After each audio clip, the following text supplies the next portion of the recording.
Hi, I'm Charlie Mato-Toyela with Bear Flutes, and of course our website where you can find our flutes that we have for sale, as well as eagle whistles similar to ones we're doing in this video today, is www.bluebearflutes.com. That's bluebearflutes.com, bluebearflutes.com. Anyway, a lot of times I have people, as I had mentioned at the beginning of most of these videos, that say, I've seen all of your videos. Do you sell the flutes that you make? And I'm thinking, you've seen how many videos? I do get a lot of people saying, I've seen all of your videos too, and they mean like 2 or 3. And I'm not saying I have a plethora of videos or we make videos on a daily basis, but, you know, anyway. What we are doing today is making an eagle whistle. Now, historically, eagle whistles came in a number of different fashions and styles and types and sizes and shapes. There was a bone whistle that a lot of you are probably familiar with a little triangular shaped slit in it, and you would blow through it, and it would cause a screech sound kind of like that of a baby eagle. They're pretty accurately created and sound pretty dang close to what like an eagle sounds like. Now I say baby eagle, I mean like it's the small sound of an eagle is what I'm trying to get forth. So eagles make numerous sounds, you know, and so do hawks. As a matter of fact, most birds of prey make similar sounds, similar types of sounds. It's kind of like the Latin side of language, you know. I mean, if you speak French, you might not be as good at understanding Spanish as people that speak Spanish can read some in French. Or if you speak Portuguese, you can understand most everything in Spanish, but people that speak Spanish can only understand this much of what you fala in Portuguese. But there are similarities, and it's because the languages evolved from a base language and what have you.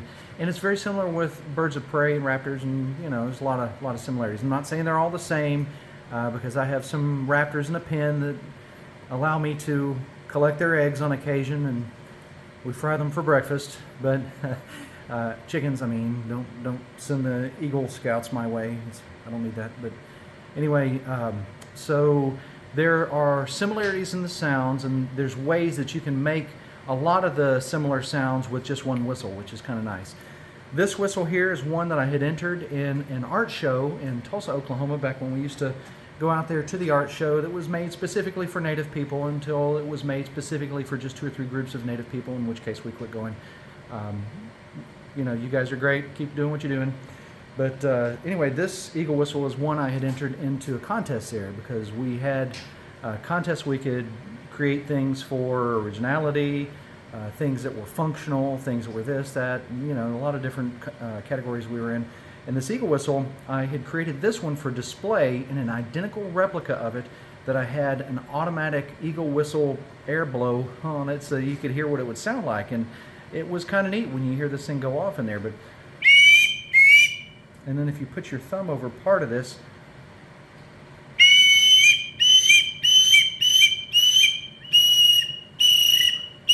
you can do a lot of different things with just the 2 chambers there, which is how this guy is made. If you notice, there's the tail portion where the sound holes are, or rather where the air supply holes are. These are the sound holes. They're kind of small compared to the ones we make today. And the design of this is actually something that I've always told people, and even had on my little description card there in Tulsa, that this was based on an old Caddo pipe that I had seen when I was growing up. And I really loved that pipe. It burnt an image in my mind, and I'll never forget it. So I designed it based on that style of stone carving. It was made out of black pipestone, which was really kind of cool. It was the first time I'd ever seen black pipestone in my life. But anyway, this design here, the symbol of it, kind of looks like that double-headed, I like to say, eagle pipe that my friend had reproduced for someone from the original that he had in his hand, which was kind of an honor being in the room with that thing.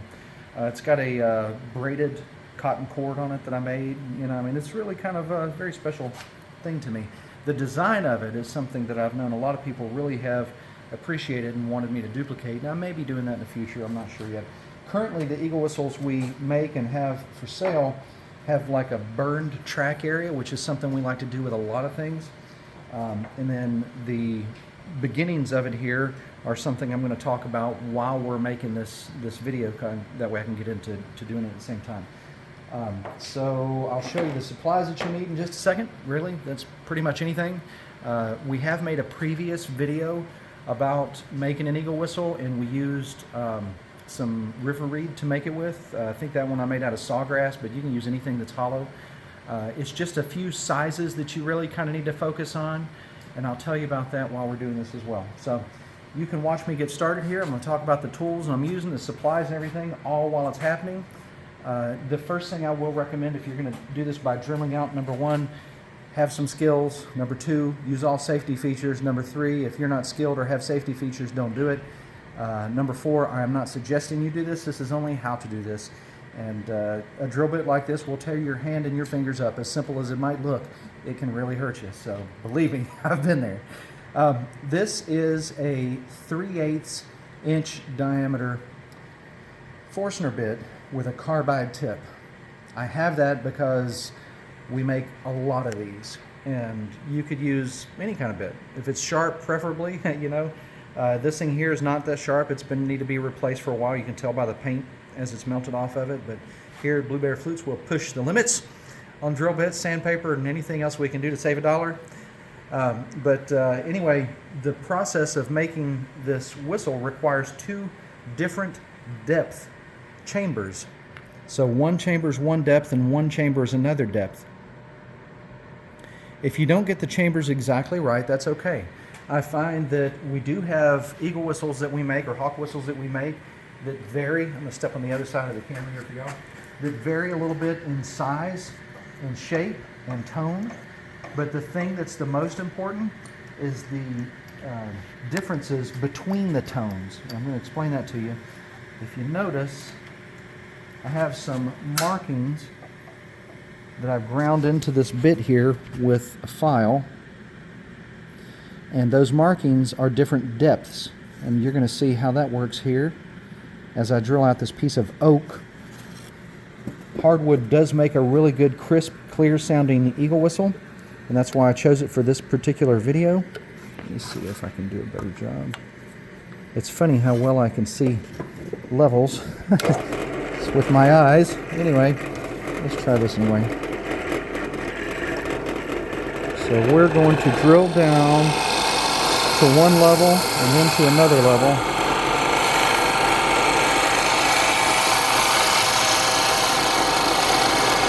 That's the first depth.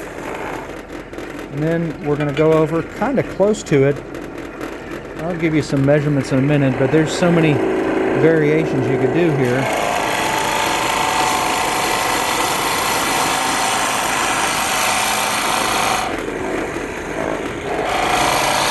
Like I said, this is coming from skill. This isn't as easy as I make it look.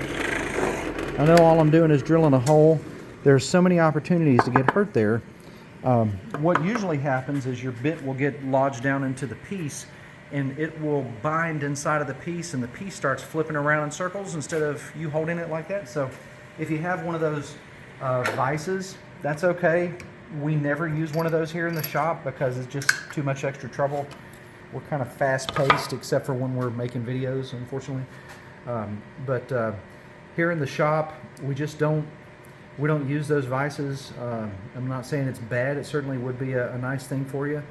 A lot of people could argue, and this is leading into something I really wanted to share with you. A lot of people could argue, well, it just takes you a second to put the vise up, and then you have it there, and you can drill 100 eagle whistles with it. That's great. But during the course of the day, I might drill 100 eagle whistles and hundreds of other flutes with this same drill press. I have other drill presses. This is my favorite. Anyway, you can see where I'm going with this. Sometimes things just really get in the way, and you've got to be mindful of that kind of thing. So, two things I want to talk to you about.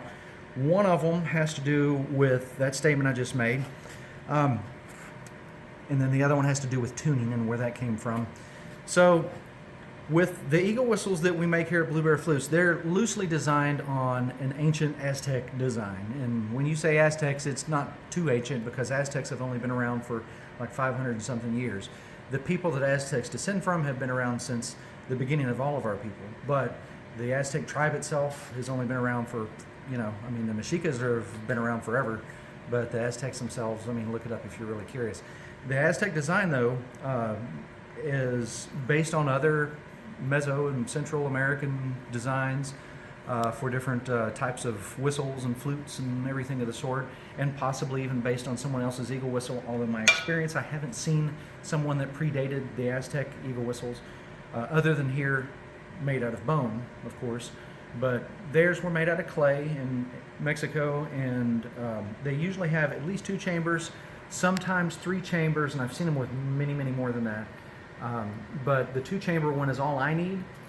What I did with the tuning of this guy was I used a piece of software from Cornell Labs, their ornithology labs, and I dissected the sound of a hawk and an eagle, and I looked for the peaks, the loudest tones in that sound, and I found them. They're like a G and an F sharp, which are half step apart from one another. Like an F sharp is a G flat, just to let you know. Not that there is such thing, but so they're half step apart from each other. Doesn't mean that all notes that are a half step apart from each other, like an A and an A flat or B sharp, is going to produce a similar sound, but we have made a few boo-boos in the process of designing this thing, and I've gone through a lot of the design, and these 2 tones do make the best sound, but we never tuned them after making them. We only tuned them on this guide right here, knowing the diameter of this drill bit, where the location is here, which was just a lot of hit and miss trying to find the tone, and then where I put the sound holes, and that's what we're going to get to right now. So I guess the question on a lot of your minds, you'll probably be zipping through this to try to figure out what the secret is. I'm so sorry. I'm speaking in my dog Snoopy's voice. So this guy here, like I said, is 3/8 or roughly 10 millimeters in diameter. The length of the short one of the 2 chambers is about 32 millimeters, give or take. That's a rough, and the thing I'm going to tell you about this is you can make this depth any depth you want. The piece of information that you're going to find in just a moment is the more critical part. The deeper channel, the deeper hole there, is about 42, let me see, it's about 40 to 42 millimeters. So 32 millimeters for the high channel, 42 millimeters for the low channel. And so that part actually isn't that important, but if I don't tell you, I have people saying, what's going on? I'm confused. That depth of channel allows me to put my sound hole, I forgot which one's which again.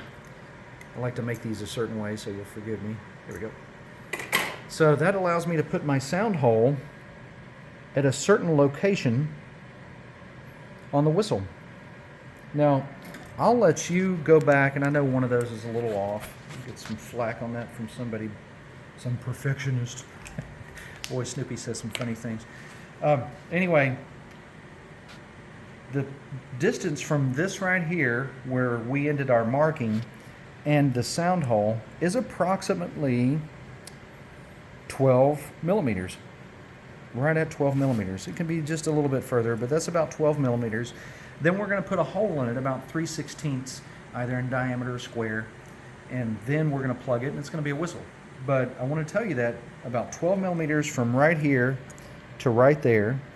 You can add more of a mouthpiece to this thing if you like, and drill it out deeper, as long as your depth is right there. And this is easy enough to figure out if you wanted to know exactly what the distance from the inside chamber to that is. What you do is you take the measurement and say 32 minus 12 is 20 millimeters. Easy peasy. Y'all can figure out the rest. Where you place these 2 holes here is kind of also immaterial, minorly relevant. You need to have a wall between the 2 of them, and that's kind of critical, because if you don't, if there's a hole in there, it's going to make a weird sound or not play properly or whatever. So if one chamber is leaking over into the other one, that's where the problem lies. So you could spread this out even further if you wanted to. If you want to have to shove it in your mouth like this, which looks as funny as it sounds or seems. But anyway, so that's what we've got there. Now I'm going to put these holes into this guy, and we'll kind of go from there. While I'm doing that, I'm going to let my burning tool heat up, because I'm going to do this the way that I typically do this. And while doing that, I'm going to tell you a little story about you making these yourself if you decide to, which is completely up to you. So we've been making these eagle whistles for some time. I mean, for a long time. I used to make them out of clay, like the old Mashika eagle whistles, and I love making those. I love making them out of clay. They're not as consistent, in my opinion, as a wood one is. Someone else would argue that a wood one's not as consistent as a metal one could be. Anyway, that reminds me of a good book called The Popol Vuh you may be interested in, about how people were made. It's from Guatemala. We all had books similar. There's a Mexican version of it I've read. Anyway, so we all do things in different ways, and we all have different learning styles. This torch needs to be cleaned out. But the thing I want to share with you, a lot of people have told me over the years that I just want to make these for my grandkids, or I just want to do this, or just want to do that. That's cool, man. Make them, sell them. I don't really care. It's all good. You know, I don't make these videos because I'm afraid of somebody else taking my business away from me. Every time Snoopy says something, it's really funny. Anyway, these videos are really here. Sorry if the camera's jumping too. The camera lady is just. But anyway, these videos here are designed to help mankind, I hope, in like this much of a percent. That's why I talk so much in them, and why so many people hate me for talking in them. And those of you who don't hate me for talking in them, thank you. Thanks for listening. I mean, I don't need therapy or anything. I can talk to my chickens. So I have an L-shaped burning tool. You don't have to have one of those. What you need is the end game. And if I would have started out and said, you need to make this chamber 20 millimeters deep and that one 30 millimeters deep, you would have said, how do I do that? And there's so many ways you can do that. There's so many different ways to do things. And people get hung up on the process. My videos are designed to show you as much of each of them as I could possibly see fit to cram into a quick video. Some of my videos are long and lengthy, and I do a lot of talking. I mean, there's a lot in the world that I feel like y'all need to know. And I tried to give you some of it straight out, some of it as a matter of fact, and some of it tongue-in-cheek. We each learn on our own level. Anyway, I've got 2 square holes in there, about 3/16 of an inch square, give or take. The one problem that I have right now is if you look down inside of this thing, which is the hardest part to see. Let's see if I can show you. I don't know if there's really a way for you to. The lighting is so difficult to get. The distance between the top of this piece of wood and the inside where the actual hole is that we're making the eagle whistle out of is actually kind of thick. So what we're doing right now is we're ramping it down into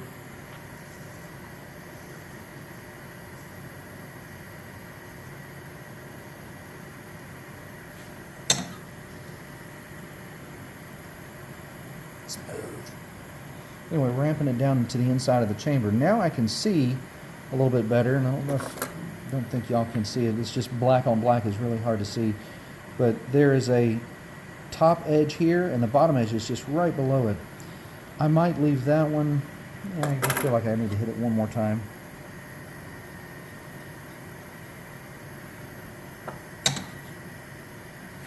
Anyway, that is about 2 to 3 millimeters thick is what that sound edge is currently. That's because I'm going to do one other thing here. I might as well turn on this block while that one's heating up. Okay. But anyway, if you're planning on making these and selling them, there's some things you got to consider. Because some of you think to yourselves, I'm not going to hurt old Blue Bear. He needs the business. Oh God. There's so many things. Maybe one day I'll make a video on how to have a successful Native American owned business or flute making business or an eagle whistle business, but that video is going to take like years to make. So this is how that is. You can make things a simple, cheap way. You can make them an expensive, hard way. You can make them like this, or you can use some more advanced tools. What happens is you start making them by hand, and you think, I'm doing pretty good, I can make a good quality one of those for sale, and you keep at it, which is good. Then you sell 2 or 3 of them, sometimes for more money than I sell these for. Maybe you think I can undercut old Blue Bear and sell eagle whistles out from under him. Believe you me, there is no negativity in my speech right now. Y'all do what you want, it's okay.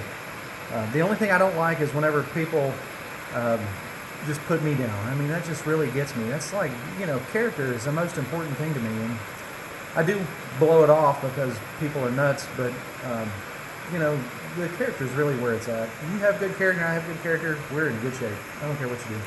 But I will tell you, I was thinking about this on the way out here today, that if you're making these by hand, and you're going to try to make them for a living, you're either going to need to employ a bunch of people who can do this by hand for you that don't care about how much they get paid because they live in a difficult place to live under difficult leadership, or you need to find machines to help you do that. And then you can advance to the machines, and then the cost of machines sets you back, and you start having to charge more, and then you've got it kind of balanced out a little bit, and you start charging less for the eagle whistles.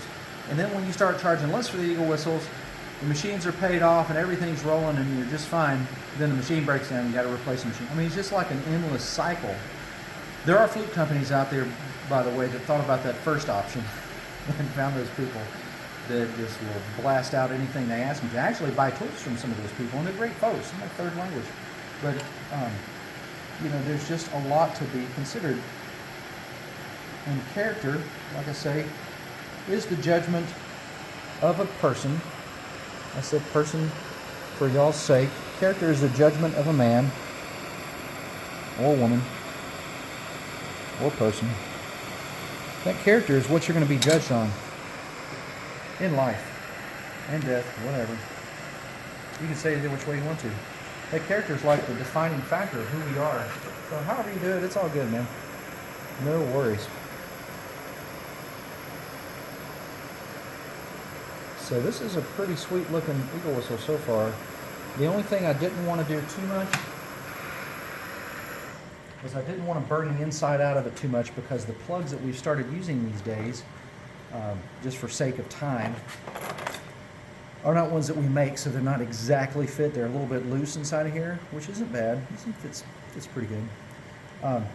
This plug is actually from a box of, what do they call these again? Pocket hole plugs. So this is a plug that people usually use to cover up a pocket hole that they've drilled into a piece of furniture. We buy these from Lowe's and Home Depot. Can't remember off the top of my head how much they cost, and the price of them is way more than what they are worth, because of their uniqueness in design. Making one of these is really cheap, and shouldn't be paying this much to make them. But the time it takes for me to make them, which I have jigs set up and guides and things, and I can zip them out, but we have so much going on that the time it takes to make them isn't worth the effort, really. So what you do is you sand the end of this dude here off, or get one as a dowel if you don't want to waste that money. I mean, with a dowel you can make that whole box full for 1/100th less the cost. But you'll need a 3/8 inch dowel, and you'll sand the bottom of it off, or the short slanted side, until you have roughly 2/3 of the diameter of your hole as a flat section. I don't know if that helps you any. That's really hard to see. We're talking about, it's about 7 millimeters, give or take, roughly 2/3. I mean, y'all can do the math and tell me that 2/3 is something else, but whatever. I tell you what, post that in the comments below. Tell me what the math is. 2/3 of 10 millimeters, please.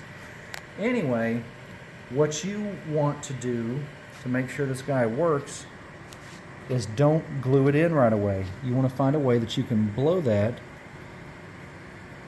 and test it to see if it's going to work. The only problem is these plugs are slightly smaller than the 3/8 diameter drill bit we just used.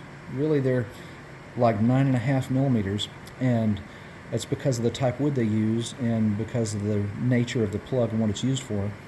So it's a little bit smaller, and they'll sometimes blow in, but you can grab it and pull it back out. I'm going to try and see if it makes a sound. Let's see. It's doing that because one of them blew in already.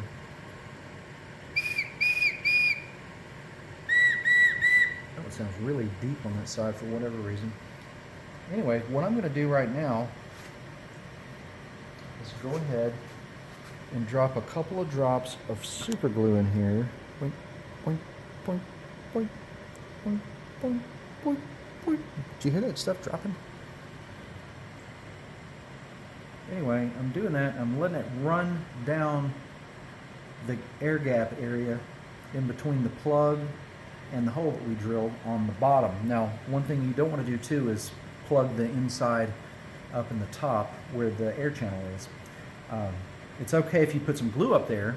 It'll help slick it off and make it blow really good, but you don't want to clog that up. So the other thing I'm going to do here is put some inside of the body of the whistle, because something I know about oak and making flutes or whistles that you may not know is oak is incredibly porous, and the pores cause it to not sound as good unless they're sealed. After it's sealed, it's a very hard wood, and it should be making a massive change in tone. While this is drying, which will take just a few seconds, I'm going to share a few other things with y'all to give you some ideas of how you can make your own eagle whistle if you decide to do it. I'm also going to turn my burning rod back up because I'm going to clean those holes out a little bit in the process. Now, in design, other than this eagle whistle, my other favorite design for making an eagle whistle myself is out of a little dowel like this. I've used wood, river cane. Like I said, the other video uses river cane to do this. I've used a lot of different things to do this. It's basically the same principle. And the reason I'm telling you this is because the matter that really is important is the inside chamber's size. It's the volume, not the sound loudness, but the actual volume of how much air that chamber can hold, or liquid, or whatever you put inside of it. That volume of 10 millimeters by 20 and 30 millimeters, that's what determines your tone that you're trying to hit. And so I like making eagle whistles out of river cane and out of dowels like this. I haven't been selling these here, but same basic procedure.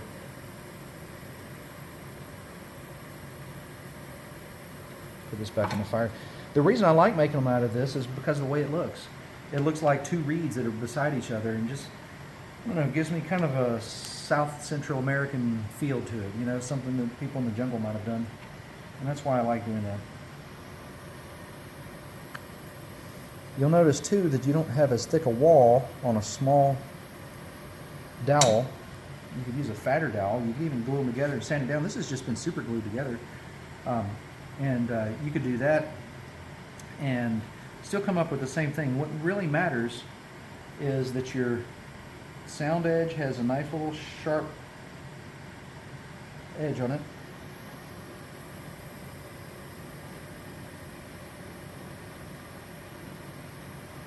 And that your holes are clean, which is what I'm about to do with this oak one. And you need to make sure that everything's sealed up good. That's really about it. Just pushing this in here. One thing I should tell you is you want to push that right up to the edge, the top edge of this thing. And the more square your hole, the better off you are.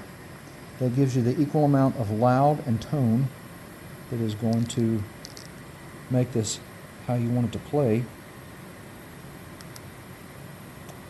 Okay, almost there. I'm going to push this one back just a little bit so that it's closer to the edge. Anyway, and there you go. Now some glue and some sanding, and this dude here is done. So what does this tell you? I mean, you can make this eagle whistle out of anything. I've seen people make a similar eagle whistle out of bone. I don't know if they went through the trouble that I did with the software and finding which tones they should make and all that kind of stuff. They may have even used my measurements, but I think I remember seeing them made out of bone, some kind of powwow or something that somebody had made. And they may have been guessing. Maybe they went through the process to figure out what a bird sounds like, or just did it by ear, which is good. That's all that the original people would have had as an option. But anyway,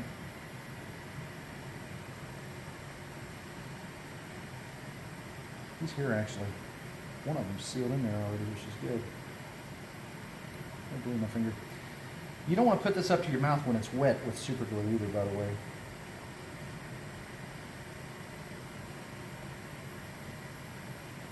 Okay, so we're just letting this dry a little bit, and then I'm going to let it go down into the body of that thing a little bit.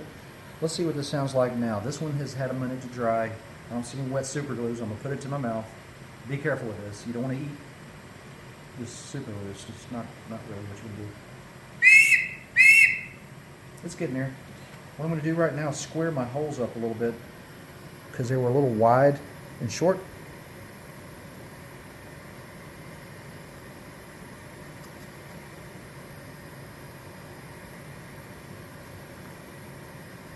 I also made these holes a little smaller than the ones that we make here, which are between 1/4 and 5/16 of an inch square. We do that for consistency purposes. I like the smaller holes myself. Like this one's really loud. This one has the potential to be loud like that. Let's see what we got. The deep chamber sounds like it's a little bit deeper in correspondence to the high chamber. So, sounds about right. Yeah, they're really close. I think I'm just going to put a little bit more glue in it and hope that it seals it up some more, because that's probably what's going on. It is really in good shape here. While we're letting this guy seal up, I'm going to use some of my tiny super glue too. It's the same size bottle. This stuff here is just really fine, very thin as they call it, but it'll get into all the cracks. Ooh, got a lot in there, don't I? So we should be having some good luck with that. Just shaking the excess out. By the way, don't do any of the things like that. That's dangerous. You should be wearing goggles right now. I see you in there. Why aren't you wearing goggles? Anyway, so that one we're gonna let dry. Let's see what this little guy sounds like. It's a little touchy. I think I see why.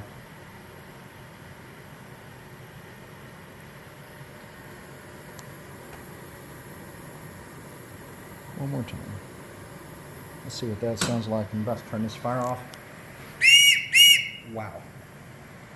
That really regrets a super glue over our lips.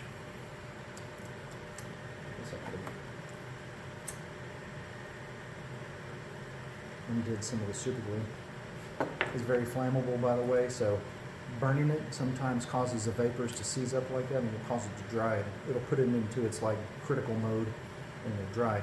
I'm going to sand this guy off, and I'm going to tie a cord around it like this and hang it around my neck. That's what I think about this one.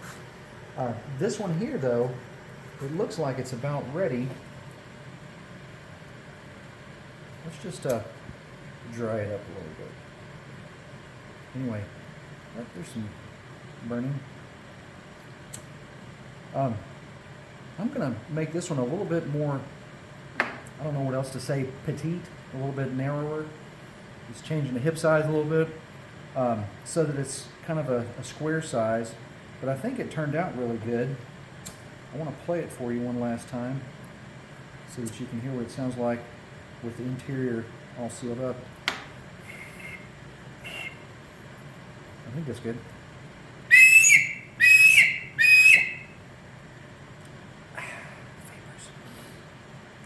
Don't breathe super glue vapors. I mean, this stuff can kill you. So anyway, I hope that's helped you out a little bit. You'll see some pictures of these two at the end of the video and probably on the thumbnail or whatever. But it gives you an idea. You can make these eagle whistles out of just about anything.